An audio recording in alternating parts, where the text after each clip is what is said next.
साथियों नमस्कार।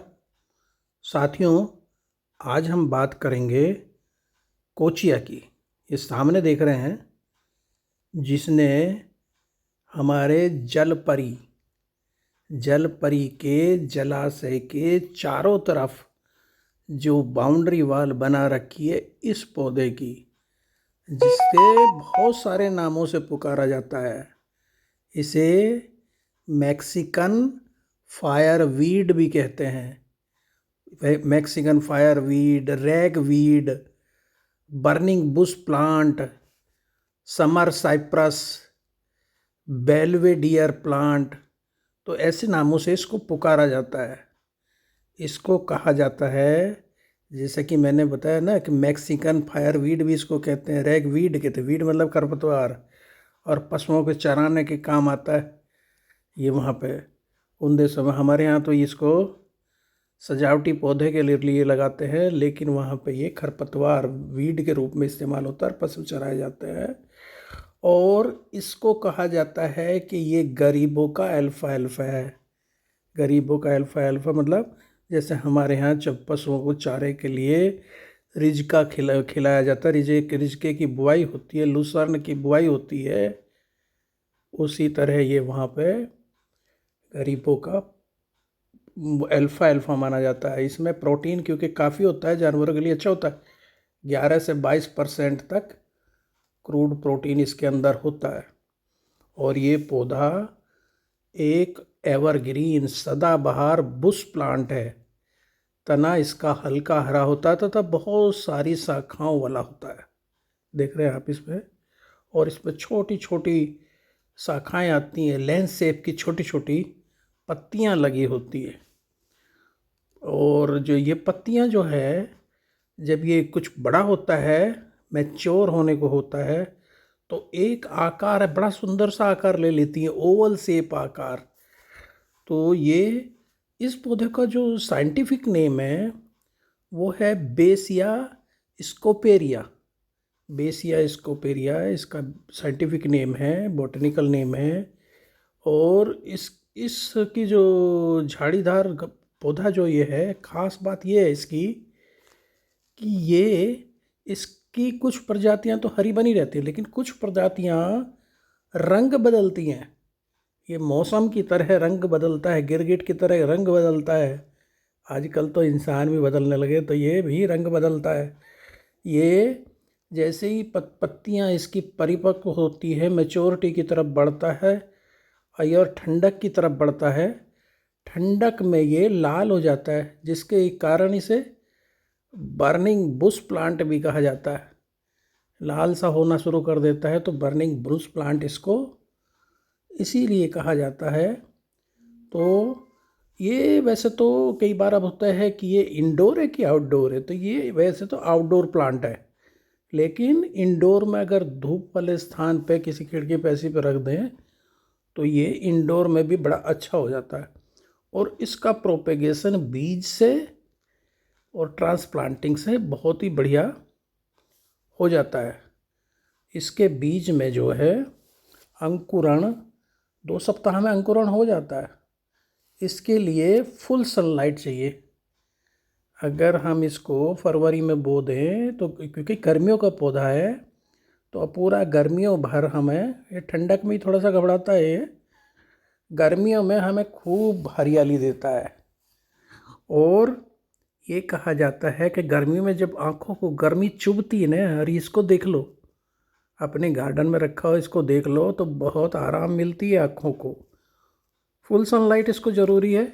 सोयल की जहाँ तक बात है, ये थोड़ा सा जो हमारी क्षारीय मिट्टी होती है जो उसमें अच्छा होता है। सोयल इसकी वेल ड्रेन्ड होनी चाहिए, और ये 80 से 100 दिन में मैच्योर हो जाता है। 80 से 100 दिन में परिपक्व हो जाता है। और जैसे मैंने बताया, ग्रीष्मकालीन का ये पौधा है, और इसकी बुआई फरवरी से लेकर जून तक कभी भी कर सकते हैं। फरवरी से जून तक अच्छा हो जाता है। गमले में आप इसको कर सकते हैं, ग्रो बैग में कर सकते हैं। तो 10-12 इंच का गमला ले लीजिए, उसमें हो जाता है। बहुत ज़्यादा जड़ें इसकी नहीं फैलती हैं, तो गमला छोटा भी चल जाता है। तो मेरे यहाँ पे ये देखिए जलपरी की बाउंड्री बनाई है और फाउंटेन की इसने बांधी बाउंड्री। बुद्धा जी जहाँ पे रखे हैं, जो मेरा पीस एरिया है बहुत ही, वहाँ जल की कलकल भी सुनाई देती है। वहाँ पे मेरी डक्स जहाँ पे हैं सिंगोनियम के साथ, उसकी बाउंड्री के चारों तरफ हमने फाउंटेन की, जो हमारा मशरूम फाउंटेन है, इसने कुछ यानी बाउंड्री बनाई हुई है और बड़ा ही सुंदर यहाँ दिखता है।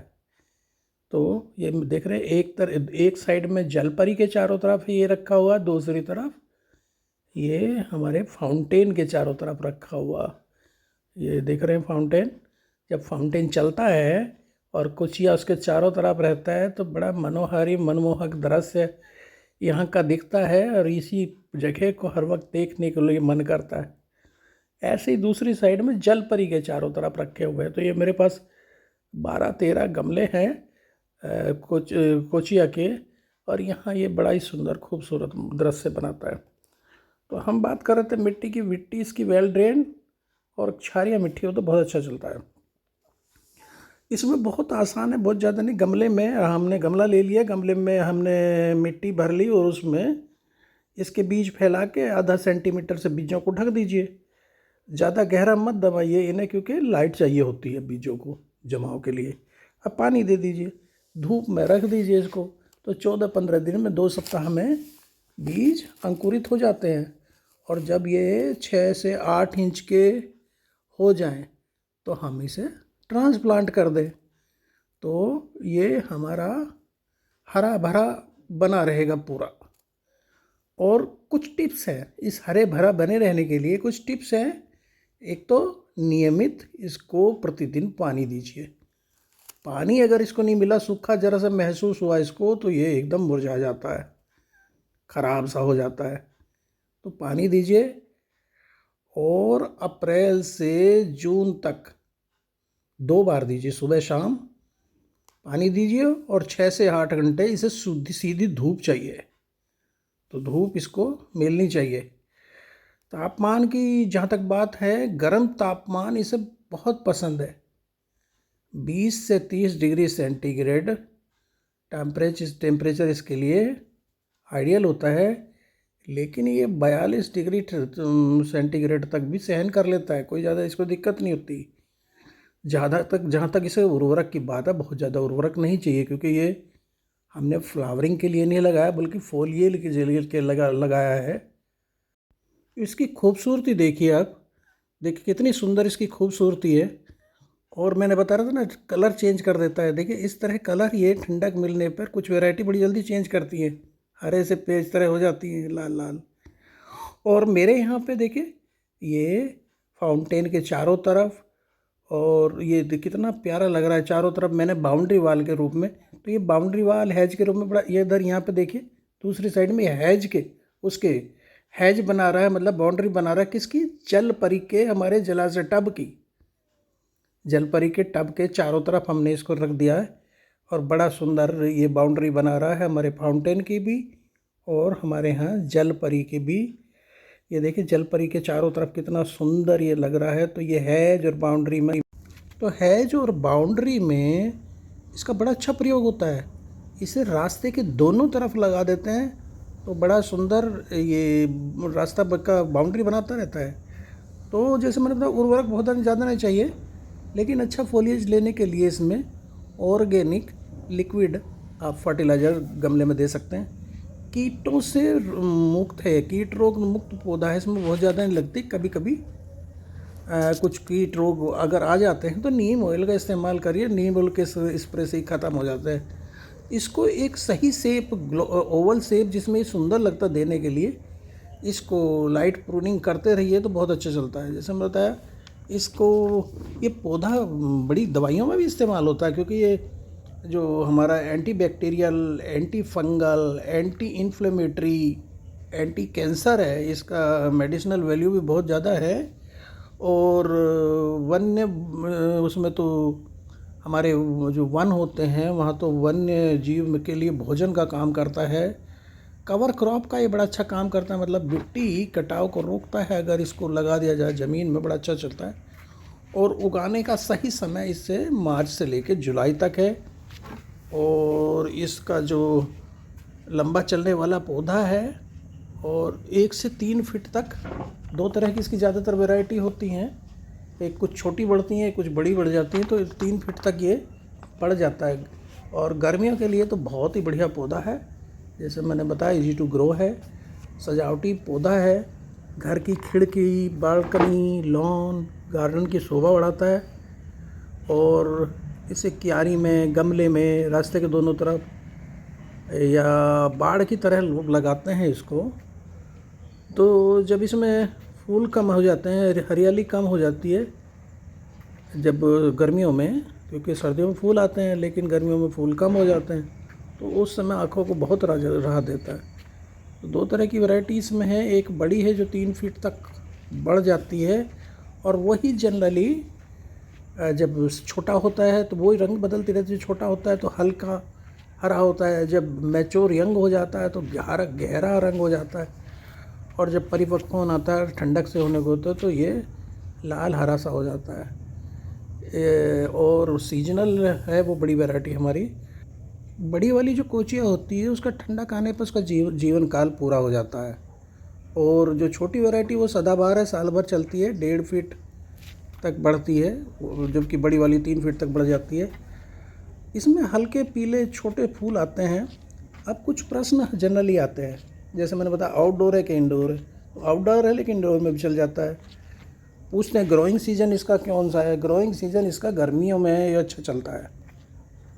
फूल कब आते हैं, तो मई से लेके अगस्त तक इसमें फूल आ जाते हैं।